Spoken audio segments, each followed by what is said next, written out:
So here now for the today's class we are starting our numericals portion, the unsolved practicals, because you have to solve the numericals of the production function chapter.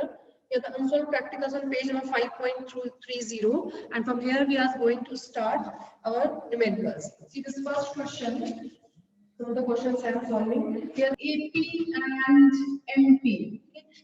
Simple numericals are there. We have to calculate over here AP and MP.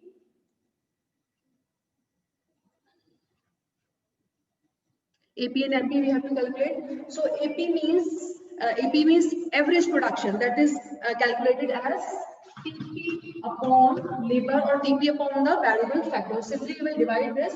8 ones are 8, 16 upon 2 8, 3 8s are 24. This 29 upon 4, 4 7s are 28, 4 2s are 8. 4 5s are 20.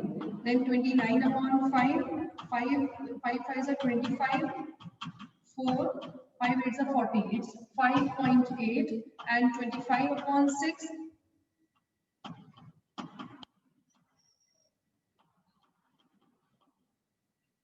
4.16. So this is AP. Now we will calculate MP. MP is the marginal product, यानी additional production कितना है? देखिए यहाँ पे additional production कैसे निकालते हैं? TP का difference होता है बच्चों. First it will be 8, then 16 minus 8, 8, 24 minus 8, 8, 29 minus 24, 5, 29 minus 29, 0, and 25 minus 29 comes out as minus 4. So simply we will calculate the TP and AP and the MP. Okay. Question number 2 is also the same. TP is given. You have to calculate AP and MP. Now come to question number 3. In this question, MP is given and you have to calculate TP and AP. Just see this. How you will calculate it.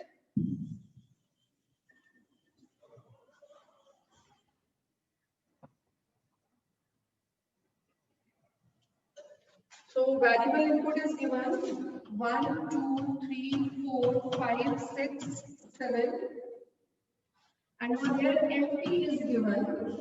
It is 20, 16, 12, 8, 4, 0, minus 4.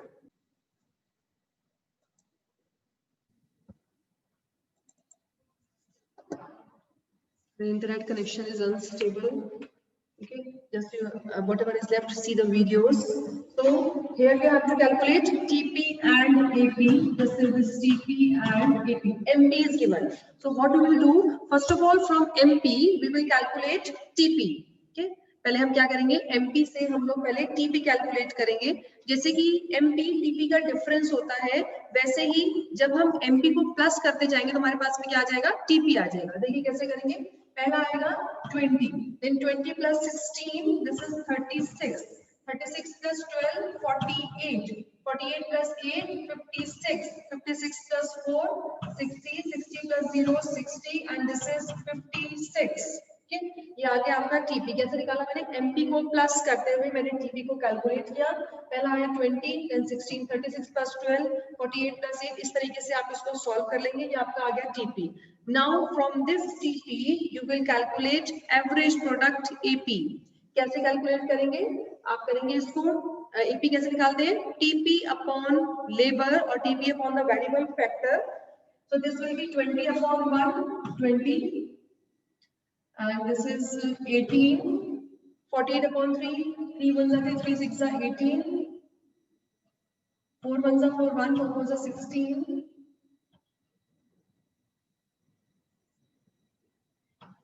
12 5s are 60, 10, 8. Okay, this is average product. Okay, so this is calculated as TP and AP from the variable factor. The MP was given.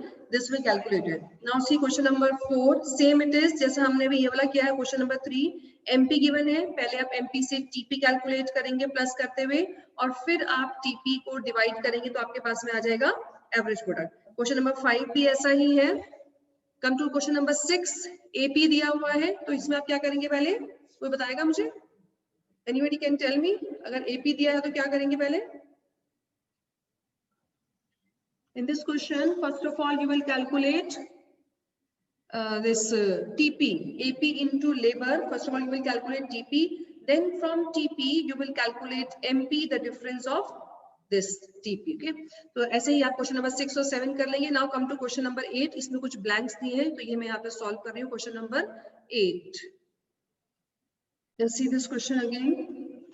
First level पर, zero level पर आपका सारा का सारा zero है, क्योंकि जब तक प्रोडक्शन नहीं हुआ तब तक सब कुछ जीरो रहेगा. नेक्स्ट पे आपको क्या है, एमपी दिया है. एमपी और टीपी फर्स्ट लेवल पर सेम होते हैं, तो आपका ये दोनों जगह पर क्या आ जाएगा 4. और एपी क्या होता है, TP upon level 4/1 4.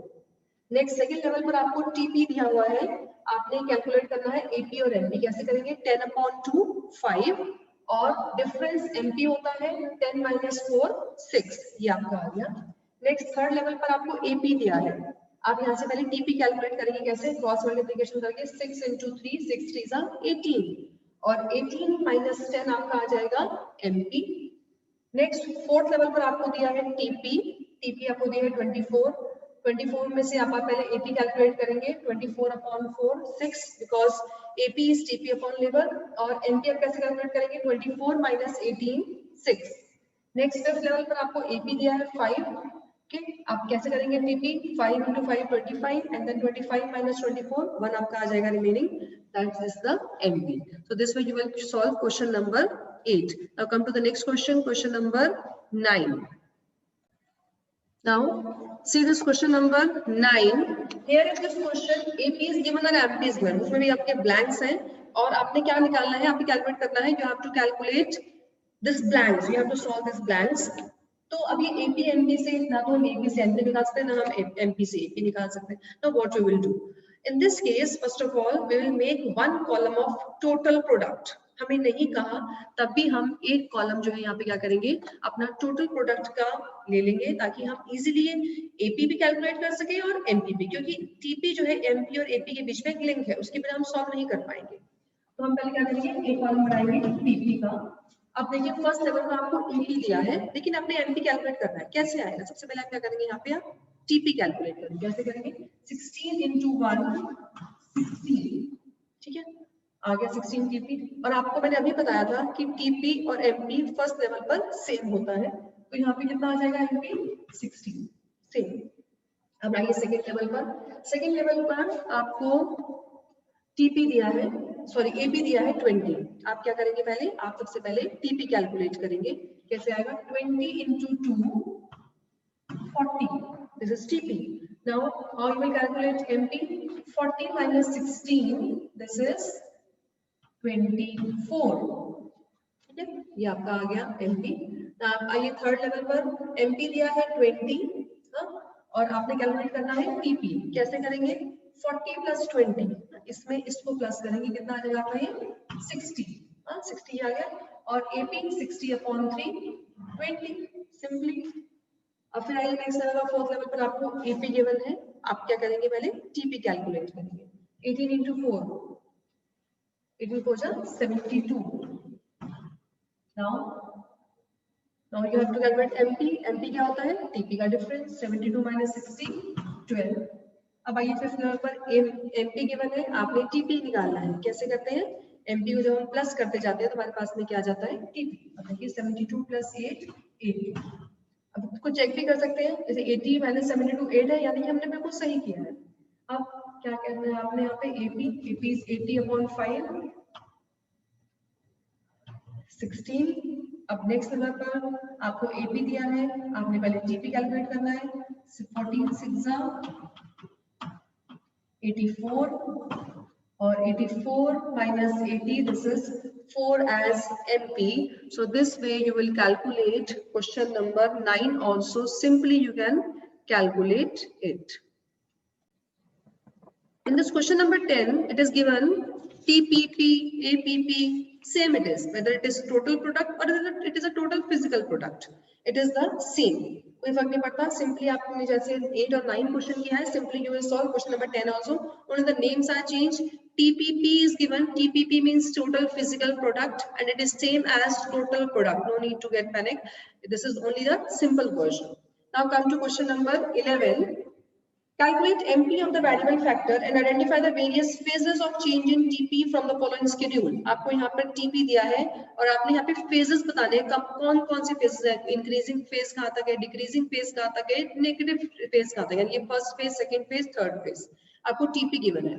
So see this how you will solve in question number 11.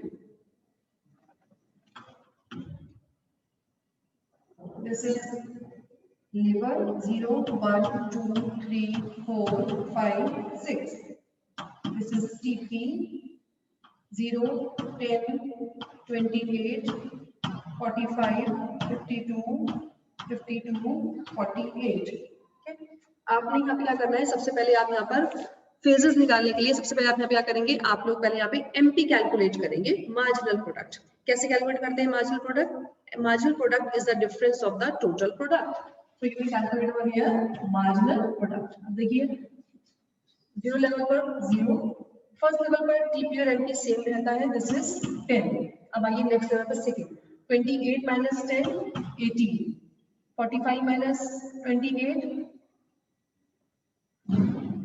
17, 52 minus 7 0 minus 4. ये आपका आ गया MP सिंपली. अब आपने यहाँ पे फेजेस कैलकुलेट करना है, आपको डिपिक्ट करना है कहाँ तक फेजेस है, कौन सा इंक्रीजिंग रिटर्न है, कौन सा डिक्रीजिंग रिटर्न है, कौन सा नेगेटिव रिटर्न है. क्या करेंगे आप लोग, सबसे पहले जहां तक एमपी इंक्रीज कर रहा है ये आपका हो गया फर्स्ट फेज इंक्रीजिंग रिटर्न. आपको यहाँ पे शो करना है कि ये फर्स्ट फेज है, जैसे हम उसमें करते थे लॉ ऑफ वेरिएबल प्रोपोर्शन में. सेम अब क्या करना है, जब अब ये हो गया फर्स्ट फेज इंक्रीजिंग रिटर्न. अब सेकंड फेज जब एमपी डिक्रीज करेगा 0 तक, वो आपका होगा decreasing phase or the second decreasing return of the second phase. ये हो गया आपका second phase. This is the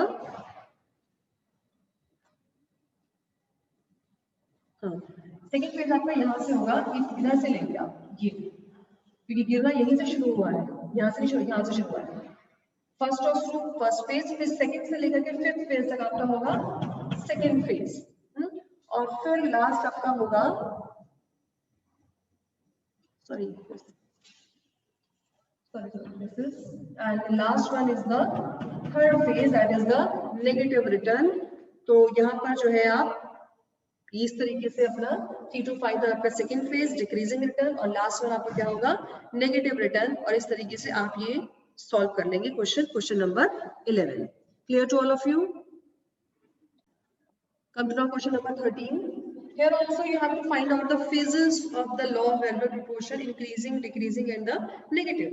So what you will do here, it is given average product. So for this you need marginal product. MP से हम decide करते हैं कितना first है, कितना second है, कितना third है.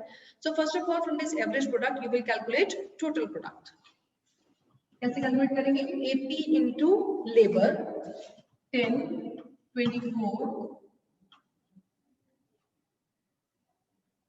42.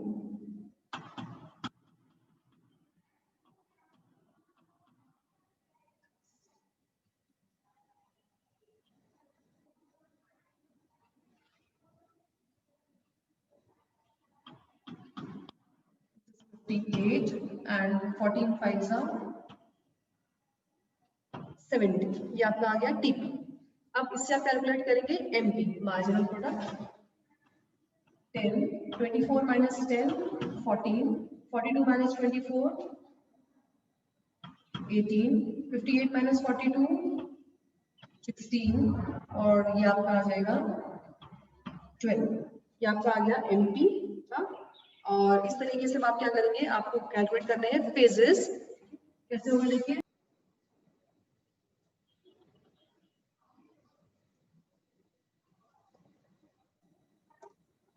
जस्ट सी दिस, ये आपका फर्स्ट फेज हो गया. फिर जब ये डिक्रीज करेगा ये आपका हो गया सेकेंड फेज डिक्रीजिंग रिटर्न. और इस तरीके से इसमें दो ही फेजेस हैं, इंक्रीजिंग एंड द डिक्रीजिंग. इसमें आपका नेगेटिव फेज नहीं है. तो इस तरीके से आप इसके सारे क्वेश्चन जितने आपको दे रखे हैं इसमें up to question number, I think it is given up to question number, कहां तक दिया है, जितने भी दिए आपने सभी कंप्लीट करने. क्वेश्चन नंबर 14 तक आपने अपना ये चैप्टर न्यूमेरिकल सब कंप्लीट करने हैं अपने फेयर नोटबुक्स में. And I will check that. Okay, complete your work up to question number 14, make the notes and completed. Okay, then goodbye to all.